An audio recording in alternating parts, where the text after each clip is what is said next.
میلمانه نن د دې ځای نه لاړ شي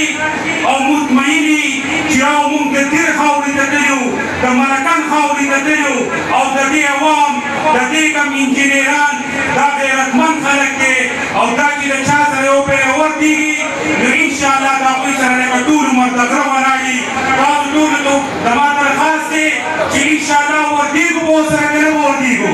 لاس اوچت کړئ ټول ورتېږو به که انشاءالله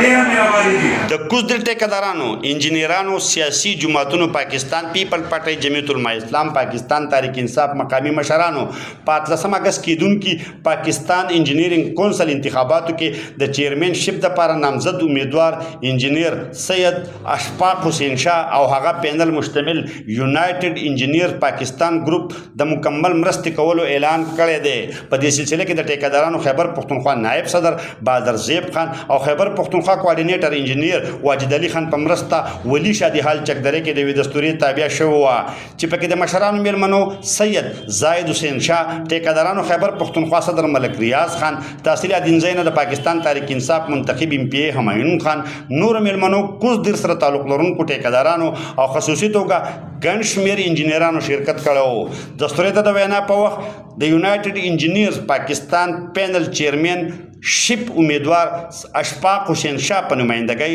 هغه ورور سید زاید حسین شاه الیکټریکل ممبر انجینیر ډاکټر امجد علي سیول ممبر ډاکټر محمد اشرف میکینیکل ممبر انجینیر سکندر حیات خان خټک ملک ریاض خان انجینیر شایان او نورو د کامیاب پروګرام په تابع د قربانو شکریا ادا کړه او ویل چې د پاکستان انجینرینګ کونسل موجوده چیرمن په شمول 13 کاله کې تیر شوي چیرمنانو د 14 ارب روپو پند په موجودګۍ کې د انجینرانو د حقوقو تحفظ دي ته روزګار مواقع پیدا کولو دي ته عزت ورکولو لپاره اسانتیاګانو پیدا کولو لپاره هیڅ نه دي کړي دوی ویل چې سید اشفاق حسین شاه د چا تعلق چې د خیبر پښتونخوا سره دی په وړاندې ځل د دغه قبضه ګروپ د خاتمې په غرض دغه امیدواران او خلک چیلنج کړی دی په دې وجه د خیبر پښتونخوا انجینرانو له پکار دي چې خپل ووټ د په حق کې استعمال کړي دوی ویل چې که د یونایټډ انجینیر پاکستان پینل کامیابي ترلاسه کړه نو د انجینرانو مسلې به په ترجیحي بنیادونو حل کوي ډیګري هولډر انجینرانو ته به ټریننګ او روزګار ورکوي د انجینرینګ کونسل ریجنل دفترو سره به انټرنیشنل دفتر قیام ټیکهدارانو ته کونسل کې نمایندګي ورکول د دې په ترجیحاتو کې شامل دي دستوري ته د وینا په وخت د خیبر پښتونخوا اسمبلی غړي همایون خان سب انجینیرز ویلفیر اسوسییشن پاکستان صدر انجینیر ملک بشیر احمد خان ټیکهدارانو خیبر پښتونخوا نائب صدر بادر زیب خان صوبائی کوارډینیټر انجینیر واجد علي خان پاکستان پیپل پارټۍ کوزدر انفارمیشن سیکرټري علمزیب خان ایډوکیټ حاجی زر نصیب خان انجینیر ظفر خان پیپل پارټۍ توصیف عمر جے وائی کوزدر جنرل سیکرټري جاوید اقبال پی ټی آئی ادینزی جنرل سیکرټري جاوید خیال او نورو پروګرام ته د بهر نه راغلي مشرانو په شمول نورو شرکت کوونکو ته هرکلي ویلو سره د پاکستان انجینرینګ کونسل چیرمن شپ دپاره د یونایټډ انجینیر پاکستان نامزد امیدوار سید اشفاق حسین شاه او هغه د ملګرو کامیابی دپاره کلکې ملګرتیا او کوششونو کولو یقین ورکړو چې دې خلکو سره موږ دې ډول سپورټ وکړو چې دا خلک هم انجینران دي او هم پریکټیکل ټیکهداران دي دې ته ویلکم بیا او ان شاء الله جمله سره تعاون کیږي زمونږ پرایویټ پروینشل پریزیډنټس دي د ویزا پریزیډنټس او کنټیسټ پریزیډنټ دي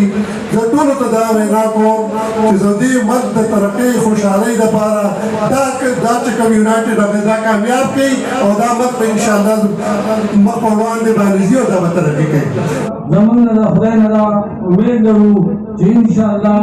دا اشفاق صاحب دا یونایټډ دا ګروپ به مونږ کامیابو او موږ امید لرو چې دا خلک د یونایټډ ګروپ ملګري په دې کې هغه ابیلیټي شته هغه صلاحیت شته هغه پوهه شته هغه طاقت شته چې هغه د انجینرانو او د ټیکهدارانو حق تاسو ته راوړي او په 18 تاریخ به انشاءالله تعالی زما چې څومره ملګرتیا ده